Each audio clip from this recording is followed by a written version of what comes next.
আমরা প্রতিনিয়ত একটা কথা শুনতে পাই, সেটা হচ্ছে লাইফে যদি বড় কিছু করতে চাও তাহলে অবশ্যই তোমাকে রিস্ক নিতে হবে। তুমি যদি লাইফে রিস্ক না নাও তাহলে তোমার লাইফ ধ্বংস হয়ে যাবে।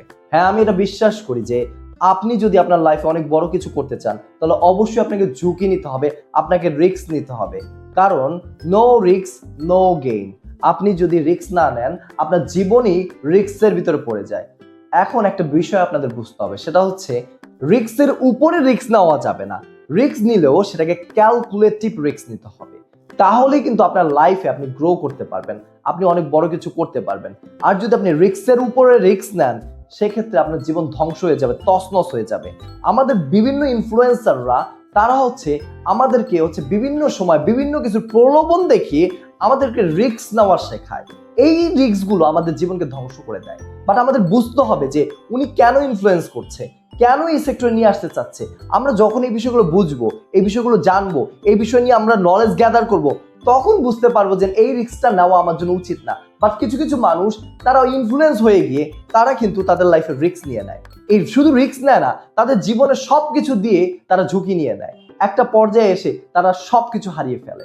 সো এমন কোনো রিস্ক নেওয়া যাবে না। রিস্ক নিলে ক্যালকুলেটিভ রিস্ক নিতে হবে, হিসাব নিকাশ করে রিস্ক নিতে হবে। রিস্কটা তখনই আপনি কভার করতে পারবেন যখন আপনি হিসাব নিকাশ করে রিস্কটা নেবেন। যেমন ধরেন আপনি একটা রিস্ক নিলেন, সেটা হচ্ছে আপনার লাইফে কোনো ক্ষতি হবে না, কিন্তু যেই টাস্কটার জন্য আপনি রিস্ক নিয়েছেন সেই কাজটা যদি আপনি কমপ্লিট করতে পারেন বা সেই টাস্কটা যদি আপনি কমপ্লিট করতে পারেন তাহলে হয়তো সেখান থেকে একটা ভালো রেজাল্ট পাবেন। বাট সেখানে যদি আপনি ব্যর্থ হন বা ফেল করেন আপনার জীবনে তেমন কোনো ক্ষতি হবে না। এটা হচ্ছে ক্যালকুলেটিভ রিস্ক। বাট আপনি এমন একটা রিস্ক নিয়েছেন যেটাতে যদি আপনি কোনোভাবে ফেল করেন আপনার জীবন তছনছ হয়ে যাবে। এই রিস্কটা নেওয়া যাবে না লাইফে। বাট আমরা কিছু কিছু মানুষ আছি তারা ইনফ্লুয়েন্স হয়ে যায়। কিছু কিছু আছে আমাদের মোটিভেশনাল স্পিকার, কিছু কিছু আছে আপনার তারা মানুষদেরকে এত বেশি ইনফ্লুয়েন্স করে, সেই ইনফ্লুয়েন্স দেখে আমরা তাদের ওই সেক্টরে ঝুঁকি নিয়ে নিই। বাট ওই সেক্টর সম্পর্কে আমাদের তেমন কোনো নলেজ নাই, কোনো আমাদের জ্ঞান বুদ্ধি নাই, ওই সেক্টরে কোনো এক্সপিরিয়েন্স নাই, তারপর আমরা সেই সেক্টরে ঝাঁপ দিয়ে পড়ি কারণ এই যে ইনফ্লুয়েন্স হয়ে গেছে। এটা থেকে বের হতে হবে। এটা থেকে বের হয়ে আপনাকে ক্যালকুলেটিভ রিস্ক নিতে হবে। একটা উদাহরণ দিই, সেটা হচ্ছে ধরেন একটা নদী আছে, 100 মিটারের প্রশস্ত একটা নদী। সেই নদীটার অপোজিটে একটা স্বর্ণের খনি, অনেক স্বর্ণ আছে সেখানে। বাট এই নদীর ভিতরে অনেক কুমির ভাসমান আছে, কুমিরগুলো সাঁতার কাটছে। দুইটা লোক ছিল এই পারে। এই দুটো লোকের ভিতরে একজন লোক চিন্তা করলো যে লাইফে তো রিস্ক নিতে হবে, রিস্ক না নিলে তো আমি কোনো কিছু গেইন করতে পারবো না। সে কি করলো, ঝাঁপ দিয়ে পড়ে গেল নদীতে, সাঁতার কেটে কেটে কোনো মতে সে ওই পারে পার হয়ে গেল। দেখুন একটা বিষয় দেখেন, ওনার কাছে কিন্তু একটা রিস্ক ছিল যে 50-50 চান্স, হয়তো ওই পারে পার হইতেও পারতো আবার নাও পারতো। মাঝখানে নদীর ভিতরে কুমির তাকে খেয়ে ফেলতে হতো বা, কিন্তু ভাগ্যের বশত সে নদী পার হয়ে গেছে, সে স্বর্ণ নিল। কিন্তু আরেকটা যে লোক ছিল সে কি করলো, দেখলো এই থেকে 2 কিলোমিটার দূরে একটা ব্রিজ আছে। 2 কিলোমিটার দূরে, কিন্তু নদীটার প্রশস্ত মাত্র 100 মিটার। 100 মিটার সে সাঁতার কেটে চলে যেতে পারতো। বা 2 কিলোমিটার দূরে একটা ব্রিজ আছে। সে চিন্তা করলো যে এখান থেকে যদি আমি ঝাঁপ দিয়ে যাই তাহলে আমার কাছে দুইটা রিস্ক থাকতে পারে, হয় আমার কুমিরে খেয়ে ফেলবে আর না হলে আমি অপোজিটে ওই পারে চলে যেতে পারবো। ও এই চিন্তা করে সে কি করলো, সে সেই ব্রিজের সাথে গেল, ব্রিজের কাছে গেল, ব্রিজ দিয়ে নদীটা পার হলো। তারপর সে আবার 2 কিলোমিটার হেঁটে আসলো, আসার পরে সে স্বর্ণ নিল।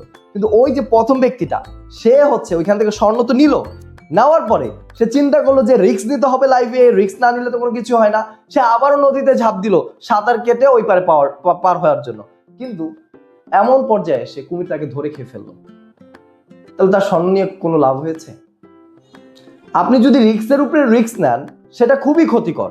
বাট আপনি যদি ক্যালকুলেটিভ হিসাব নিকাশ করে রিস্ক নেন সেইটা কিন্তু আপনার লাইফে তেমন বেশি ধ্বংস করবে না।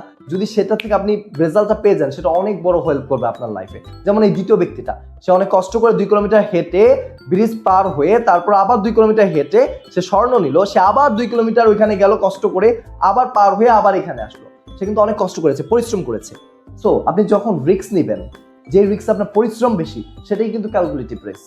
আপনি যদি মনে করেন এখানে একটা রিস্ক নিয়ে নেই, এখানে তেমন কোনো পরিশ্রম নেই, তাহলে মনে করবেন সেখানে কোনো ঘাবলা আছে, সেখানে কোনো প্রবলেম আছে।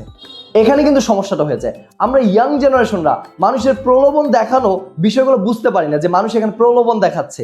আমরা এইখানে কিন্তু রিস্কটা নিয়ে নেই লাইফের। এই রিস্কটা নেওয়ার কারণে আমাদের জীবন কিন্তু একেবারে ধ্বংস হয়ে যায়। বাট যারা একটু বুঝদার আছে, যারা একটু বুঝে যে আমার এখন লাইফে এইখানে ঝাঁপ দেওয়া উচিত হবে না, আমাদের লাইফে আমার যে গোল আছে, আমি যেভাবে আমার লাইফটাকে গুছিয়ে নিতে চাই, আমি যেভাবে এগিয়ে যেতে চাই, আমাকে সেখানে ফোকাস করতে হবে। অন্য একজন মানুষ আমাকে ইনফ্লুয়েন্স করছে, এই বিষয়ে ফোকাস দেওয়া যাবে না, এই দিকে কান দেওয়া যাবে না, এবং তার কথা শুনে কখনো রিস্ক নেওয়া যাবে না। রিস্ক যদি নিতে হয় আপনার বিবেক বুদ্ধি খাটিয়ে তারপর রিস্ক নেবেন। সেজন্য আমি সবাইকে বলি, যদি রিস্ক নিতেই হয় লাইফে, তাহলে ক্যালকুলেটিভ রিস্ক নিতে হবে। কোনো রকম রিস্কের উপরে রিস্ক নেওয়া যাবে না। রিস্কের উপরে রিস্ক নিলে আপনার জীবন একেবারে তছনছ হয়ে যাবে, আপনার জীবন ধ্বংস হয়ে যাবে। যদি এখান থেকে বাঁচতে যান তাহলে ক্যালকুলেটিভ রিস্ক নিতে হবে, সবসময় বিবেক বুদ্ধি খাটিয়ে আপনাকে ঝুঁকি নিতে হবে।